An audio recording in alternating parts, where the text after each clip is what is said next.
What do you do when the mask slips? When the smile stays but the warmth is gone? When the compliment lands like a slap? When someone starts playing a game you never agreed to join and you're the only one who doesn't know the rules yet? Most people lose that game before it even starts. Not because they're weak, because they react. Niccolò Machiavelli never lost that way. He didn't study betrayal as a victim. He studied it like a surgeon studies anatomy, cold, precise, completely unemotional. To him, betrayal wasn't a tragedy. It was data.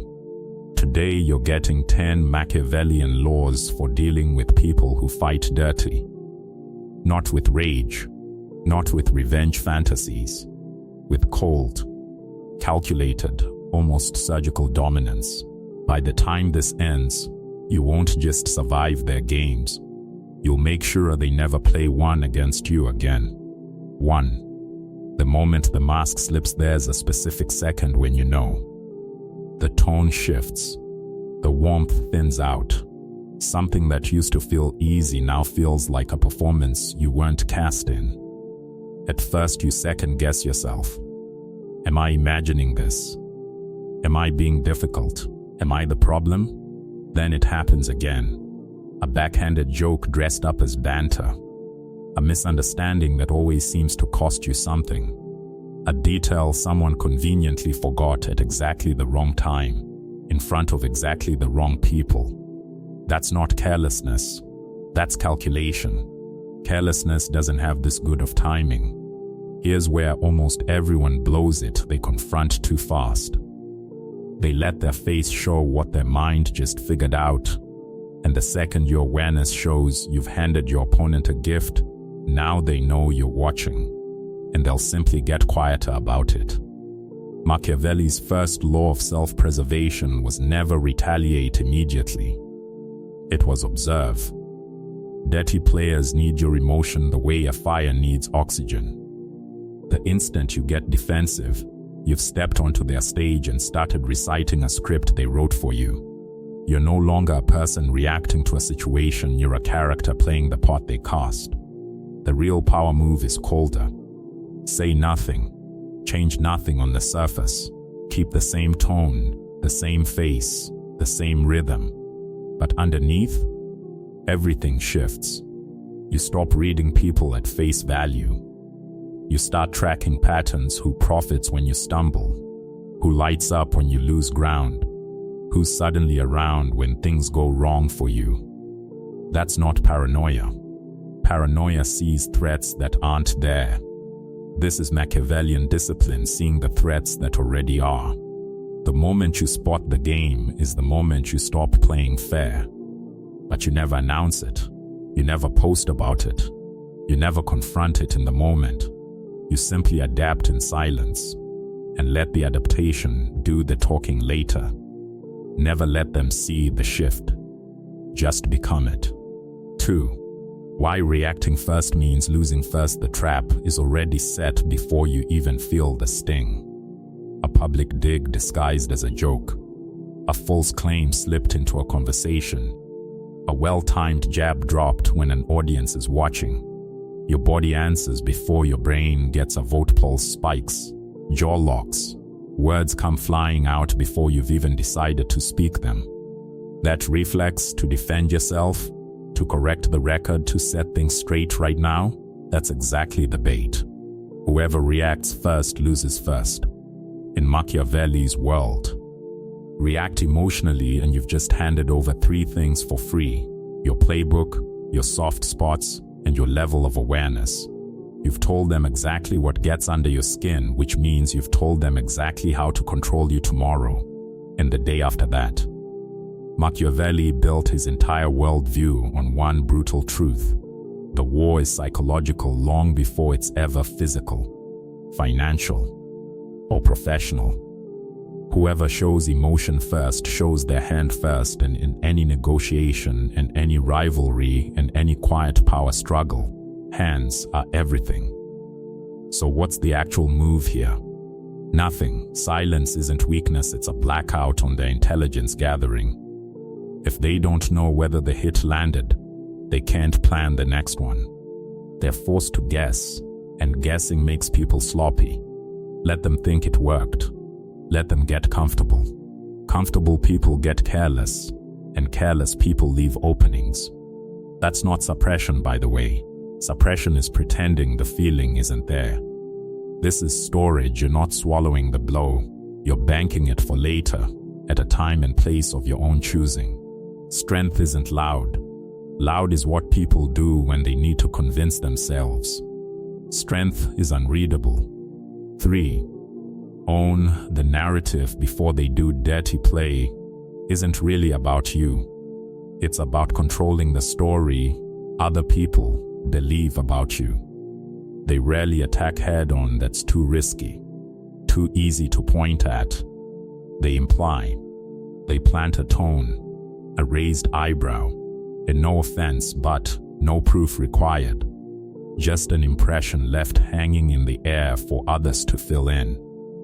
The second you rush to defend yourself, you've validated their version as something worth debating in the first place. Congratulations, you've just become the defendant, and somehow, without ever being asked, they've become the judge. Machiavelli understood something most people never fully grasp. Power isn't about being correct. It's about who gets to define reality for the room. A leader who argues in public looks smaller with every word. A leader who reframes the entire conversation becomes untouchable, because now everyone's debating on his terms, not theirs. So don't defend, redirect. Met with insinuations about your stability? Answer with total, almost eerie calm. Questioned on your competence? Show results instead of excuses. Cornered emotionally in a conversation? Pull the whole exchange onto logic, onto structure, onto your terrain, where you're comfortable and they aren't. People forget the specifics of arguments within days. They remember impressions for years. Your job was never to win the exchange in the moment. It's to control what witnesses walk away believing about who was composed and who was chaotic. Speak less. Look calmer. Let them look unstable without you lifting a finger. 4. Study the wound before you touch it. Once you spot the game and refuse to react to it, you enter the most powerful phase of all: watching. Amateurs feel insulted and want payback immediately, today, this hour, before the feeling fades. Machiavelli never advised reckless revenge. He advised patience, because information beats emotion every single time it's tested. Nobody attacks at random. Every dirty move comes from somewhere, usually insecurity dressed up as confidence. So you study. What do they protect a little too hard? Where do they overcorrect the second a topic comes up? What are they genuinely, quietly terrified of losing? Every manipulator leaks their fear through their tactics, whether they realize it or not. The liar dreads exposure above all else. The gossip dreads isolation. The insecure rival dreads direct comparison, which is exactly why they avoid it. Don't strike the moment you find the crack. That just teaches them to guard it better. Let them relax. Let them believe their little tactic landed exactly as planned.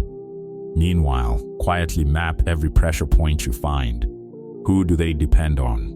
Where their confidence actually comes from?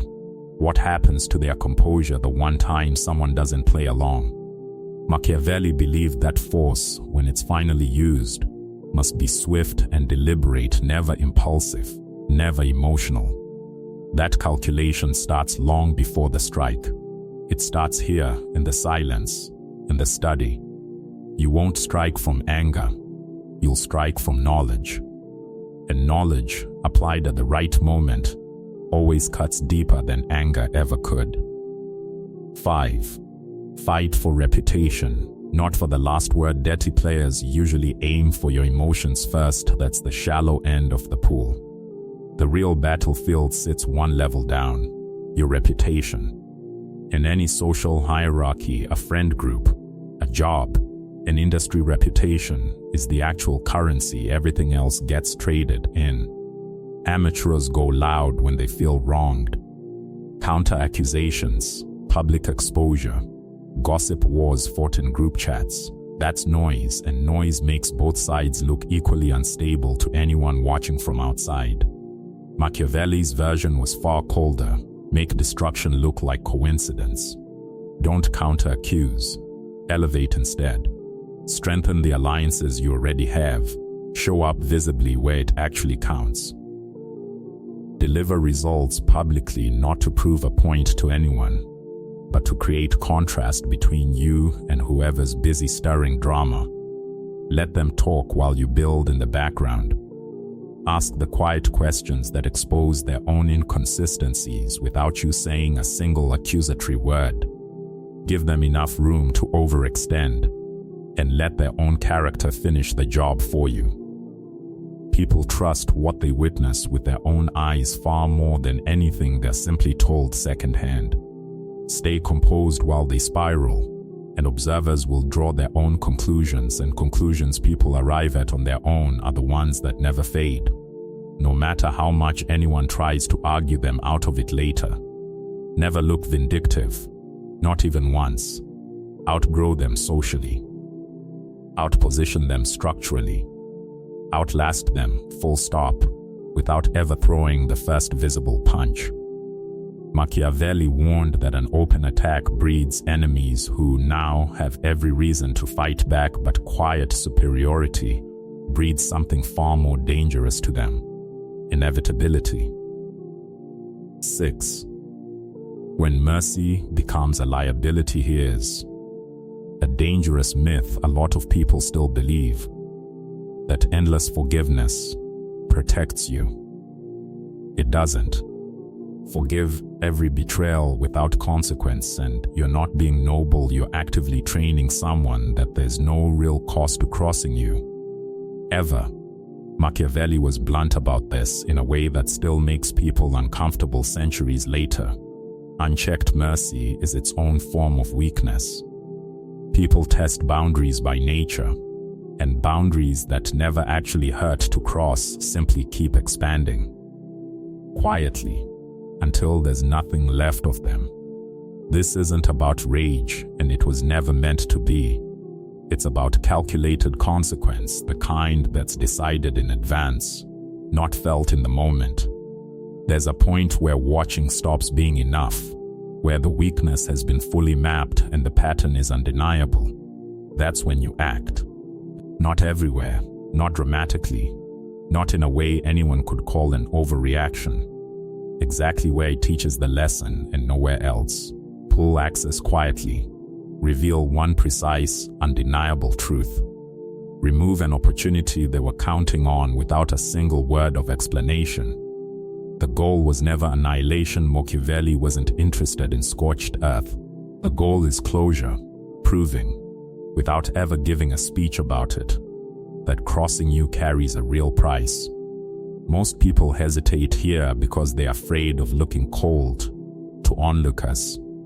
But understand this: if someone chose to fight without honor in the first place, they already accepted conflict as the terms of engagement. Feel nothing once, and they'll do it again, guaranteed. Feel real consequence once, and they rarely try twice. 7.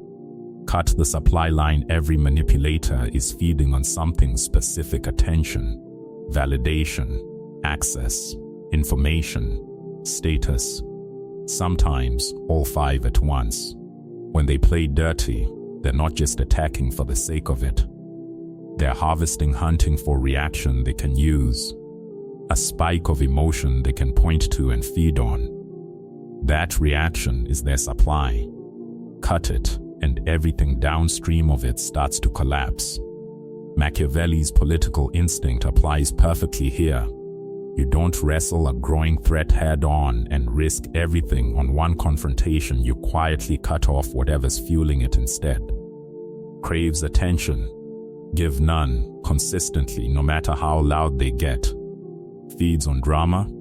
Stay flat, neutral, almost boring in response. depends on information to stay a step ahead, limit access without announcing it, needs proximity to work their angle, create distance slowly, in a way that never looks intentional. Manipulators are conditioned by reward, exactly like anyone else. Chaos that gets a reaction continues, because it worked once. Chaos that gets absolutely nothing eventually collapses under its own weight, because there's nothing left to feed it. Watch what happens next. They push harder, test louder, attempt bigger, more obvious moves while you stay completely, infuriatingly unmoved. That's the exact birth of desperation, and desperation is where they start making mistakes you didn't even have to engineer. A fire without oxygen doesn't explode. It suffocates, quietly, on its own. You don't defeat the person directly. You starve the game they're playing until there's nothing left to play. 8. Fear beats noise. Every time most people think dominance means volume, the loudest voice in the room, the biggest reaction, the most dramatic confrontation. Machiavelli disagreed with that entirely. It's safer to be feared than loved. He wrote, but fear, to actually work, must be controlled. Never chaotic, never emotional. Subtle intimidation always outperforms explosive confrontation. Every single time you compare the two. You don't threaten. You don't raise your voice. You don't need to. You simply become quieter, more deliberate, more watchful than usual. Shorter answers than people are used to from you. Longer eye contact than feels entirely comfortable. Nothing aggressive on the surface, just noticeably different, in a way people can feel but can't quite name. Humans are wired to detect shifts in energy almost instantly, often before they consciously register why something feels off. The moment someone senses you've become unpredictable, emotionally unreachable, harder to read than before tension creeps in on its own, they start wondering what you know that you're not saying, what you're quietly planning, whether they've badly misjudged you this entire time. That uncertainty is fear in its most useful form, and fear, properly maintained, breeds caution in almost everyone. Real intimidation was never about raising your voice higher. It's about lowering it and letting the silence do the rest of the work for you. 9. Strike where no one's watching. Dirty players expect confrontation as the natural next step. That expectation is their armor. It's what they've prepared for. Come at them directly and they'll defend, rally allies, rewrite the story in real time, turning what should have been a clean, decisive move into loud, messy, open warfare that damages you both. Machiavelli's answer was always silent repositioning, never open hostility. Don't attack their pride directly. Weaken the structure that's quietly protecting them instead. If they lean on access to something, remove it without ceremony. If they lean on influence, let it shift elsewhere on its own timeline. If they lean on alliances, let those realign naturally, without a single announcement pointing back to you. By the time they notice something's genuinely wrong, the shift is already complete, already old news to everyone except them. That's the true Machiavellian signature. You stay calm, visible, composed, exactly the same as always, while the entire foundation quietly erodes beneath them, one invisible move at a time. Until they're standing on nothing they can name, give them a consequence they can never fully trace back to you. 10. Finish it completely. The final mistake most people make is a subtle one: winning and then relaxing. They assume the lesson landed the first time. It didn't. Not fully, not permanently, not without follow-through. Machiavelli was ruthless on this exact point. If you weaken an opponent at all, do it in a way that removes their ability to strike back later. Half measures don't end conflicts, they breed future enemies who remember every inch you left them. Incomplete measures breed real, lasting silence. This isn't about destruction for its own sake. It's about closure, the kind that doesn't need explaining out loud. They need to understand, without a single dramatic word from you, that the version of them who could once manipulate you simply has nothing left to work with anymore. Their leverage, gone. Their ability to provoke a reaction out of you, gone. Their opportunity to quietly profit off your goodwill, gone, permanently. That kind of finality is what actually ends the testing, the probing, the little games for good, not just for now. Loose ends invite round two eventually, no matter how much time passes. Clean endings invite silence, and silence is the only outcome worth accepting. The takeaway: you just absorbed what most people never bother to sit down and actually practice. Not emotion, not noise, not revenge strategy. Machiavelli's core lesson was never cruelty for its own sake, whatever the popular version of him suggests.